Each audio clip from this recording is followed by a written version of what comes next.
क्या हो अगर एक ऐसा क्रीचर आ जाए जो पूरी दुनिया के लिए खतरा हो और पूरी दुनिया की आर्मी भी मिलके उस क्रीचर का सामना ना कर पाए। कहानी की शुरुआत होती है 1945। वर्ल्ड वॉर के एंड का टाइम चल रहा था। पायलट शिकिशिमा का प्लेन कुछ खराबे की वजह से ओडो आइलैंड में लैंड करता है और उसे वहां एक मैकेनिक टिचिबाना भी मिलता है। और उस रात उन लोगों के साथ कुछ ऐसा होता है जैसा किसी ने कभी सोचा भी नहीं होगा।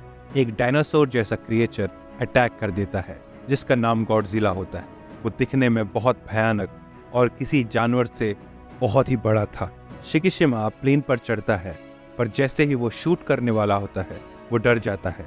उसके हाथ कांपने लगते हैं और वो शूट नहीं कर पाता और इसी वजह से वो गॉडजिला उसके सारे मीट्स को मार देता है। जब उठता है तो उसे पता चलता है कि गॉडजिला ने सबको मार दिया है और इस इवेंट में बस एक ही आदमी बचता है। वो था मैकेनिक टिचिबाना। वो बहुत गुस्सा करता है। वो बोलता है अगर शिकिशिमा थोड़ा सा मेहनत करता, थोड़ा सा जिगर दिखाता तो आज कोई मरता नहीं। उसकी कायरता की वजह से उसे उसके सारे दोस्तों से हाथ धोना पड़ा। अब समय था 1946। शिकिशिमा अपने घर वापस आता है और उसे पता चलता है कि टोक्यो में जो बमबारी हुई थी उसमें उसके माता पिता मर चुके हैं। उसे अभी भी अपनी गलती पे पछतावा होता है कि अगर गोली चला दी होती तो उतने लोगों की जान न जाती। और वो अब एज अ माइंड स्वीपर काम करने लगा था। माइंड स्वीपर का काम होता है कि जितने भी माइंस जंग के समय में लगी होती है उन्हें डिस्ट्रॉय करना। उसे वहाँ एक लड़की भी मिलती है जिसका नाम लॉरिको होता है। वो भी उसी की तरह अकेली होती है। उसके भी माता पिता बॉम्बिंग में मर चुके थे और उस लड़की के साथ एक ऑर्फन बेबी भी होती है जिसका नाम इकिको होता है और वो उन दोनों का ख्याल रखता है। और उसी साल गॉडजिला भी म्यूटेट कर रहा था क्योंकि यूनाइटेड स्टेट्स बहुत सारे न्यूक्लियर टेस्ट कर रहा था। न्यूक्लियर टेस्ट की जो भी एनर्जी थी उसका इस्तेमाल करके गॉडजिला बहुत ही भयानक रूप में म्यूटेट हो जाता है और जापान की ओर बढ़ना शुरू करता है। और जापान की ओर बढ़ते हुए वो बहुत सारी यूएस की वॉरशिप्स गिरा देता है। यूएस जापान की कोई भी मदद करने को तैयार नहीं थी पर जनरल डगलस जापान की डिकमीशन्ड नेवी वेसल्स को छोड़ देते हैं ताकि जापान उस भयानक मॉन्स्टर से लड़ सके। मई 1947 शिकिशिमा और उसकी माइन स्वीपर टीम को एक टास्क मिलता है कि गॉडजिला जैसे जापान की ओर बढ़ रहा था उसे रोका जा सके। उनका बस काम था कि गॉडजिला का टाइम वेस्ट किया जाए ताकि बड़े वेसल जो गॉडजिला को एक्चुअली स्टॉप कर सकते थे वो आ सके और गॉडजिला को रोकने की कोशिश कर सके। वो लोग बहुत कोशिश करते हैं गॉडजिला को रोकने की। गॉडजिला के मुंह में एक माइन भी डाल देते हैं, वो फट जाती है। उन्हें लगता है उन्होंने सक्सेसफुली गॉडजिला को रोक लिया है। पर गॉडजिला के अंदर एक स्पेशल एबिलिटी भी होती है, वो खुद को रीजनरेट कर सकता था। जैसे डेडपूल कर सकता है वैसे ही गॉडजिला से बड़ी शिप्स भी लड़ने लगती है। गॉडजिला इतना ताकतवर होता है और उसके पास एटॉमिक हीट रे की भी पावर होती है जिस वजह से वो सारी बोट्स को तबाह कर देता है। शिकिशिमा टोक्यो वापस आता है। वो नरिको को अपनी पुरानी बातों के बारे में बताता है। वो बताता है कि कैसे वो गॉडजिला से डर गया था और उसने अपने सारे साथी को खो दिया। और आज ये चीज आज हर रात और उस दिन से हर पल उसे खाती जा रही है। और कुछ दिनों बाद हम इतना खतरनाक चीज देखते हैं कि गॉडजिला जापान के शहरों में आ जाता है और वो एक शहर गिंजा पहुंच जाता है और वहीं गिंजा में नरिको भी काम करती। नरिको एक ट्रेन में बैठी होती है। गॉडजिला उस ट्रेन पे भी हमला करता है और उसकी कंपार्टमेंट्स को चबाने लगता है। नरिको जैसे तैसे अपनी जान बचाकर वहां से भागती है और उसे वहां शिकिशिमा मिलता है और वो वहां गॉडजिला को मारने बहुत सारे जापानी टैंक आ जाते हैं। गॉडजिला और जापानी टैंक्स में बहुत ही खतरनाक लड़ाई होती है। गॉडजिला को बहुत गुस्सा आता है। वो अपना एटॉमिक हीट अटैक करता है जिस वजह से न्यूक्लियर एक्सप्लोजन हो जाता है, जिस वजह से बहुत सारे लोगों को अपनी जान गंवानी पड़ती है। एक्सप्लोजन के टाइम नरिको शिकिशिमा को पुश कर देती है और अपने आप को ब्लास्ट की ओर लगा देती है। शिकिशिमा को लगता है नरिको अब नहीं रही और उसके अंदर बदले की भावना जाग चुकी। गॉडजिला ने उसकी जिंदगी 2 बार खराब किया था। पहले जब उसके दोस्तों को मारा था, दूसरी बार जब उसकी लाइफ से नरिको को छीन लिया।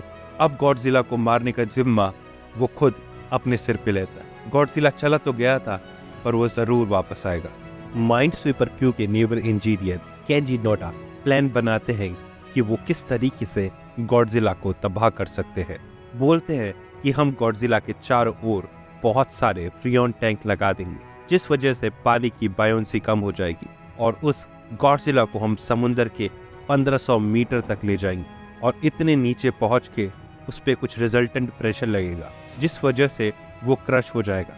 अगर ये फ्रियोन टैंक का प्लान भी नहीं चला तो कुछ बैलून इन्फ्लेट किए जाएंगे। गॉडजिला नीचे की ओर से ऊपर को वापस आएगा और डिकम्प्रेशन की वजह से उसकी मौत हो जाएगी। इस प्लान के लिए उन लोगों ने प्राइवेट सिटीजन्स रखे थे जो फॉर्मर नेवल मेंबर्स होते हैं।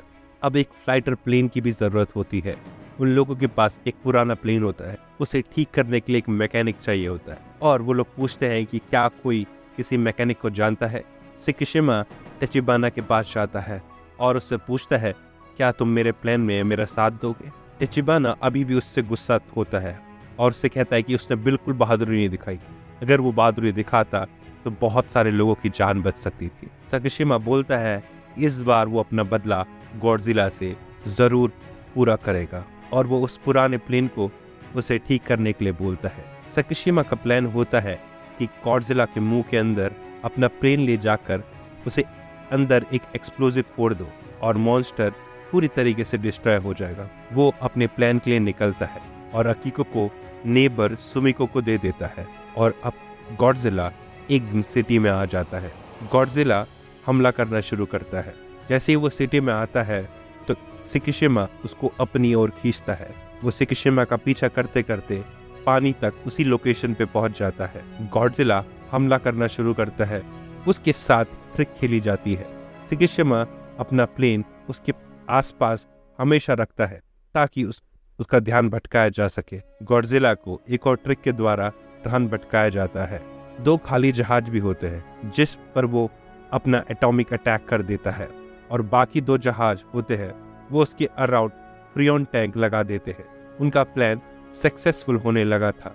गॉडजिला को पानी के 1500 मीटर तक नीचे ले जाया जाता है और बैलून्स एक्टिवेट होते हैं, जिस वजह से गॉडजिला 800 मीटर तक आ जाता है। शिप्स बहुत कोशिश करते हैं कि गॉडजिला को सर्विस तक लाया जा सके, पर वो फेल हो जाते हैं। अब एक फ्लीट को असिस्टेंट के लिए बुलाया जाता है और फिर गॉडजिला को सरफेस पे लाया जाता है। वो अभी भी जिंदा था और उसका कंप्रेशन फोर्स भी कुछ नहीं बिगाड़ पाई थी। वो और खतरनाक हो गया था और गुस्से से भर चुका था और वो सारे शिप्स को डिस्ट्रॉय करने के लिए न्यूक्लियर अटैक की तैयारी कर रहा था। पर सकिशिमा ने इस बार बहुत बहादुरी दिखाते हुए वही एक्सप्लोजिव प्लेन को गॉडजिला के मुंह के अंदर डाल दिया और लोगों को लगा कि सकिशिमा मर चुका है। एक्सप्लोजिव प्लेन गॉडजिला के मुंह में डाल के उसे मौत के घाट तो उतार दिया था और खुद भी पैराशूट का इस्तेमाल करके वो सक्सेसफुली नीचे उतर आया था। क्रू बहुत ज़्यादा खुश हो जाता है और सेलिब्रेट करने लगता है और घर पहुंचते ही सकिशिमा को एक टेलीग्राम मिलता है और जब वो घर आता है तो उसे पता चलता है कि नचिको अभी भी हॉस्पिटल में है। वो बच चुकी है पर वो थोड़ी ज़्यादा जख्मी है। वो लोग मिलते हैं और खूब रोते हैं और साथ जिंदगी बिताने का वादा करते हैं।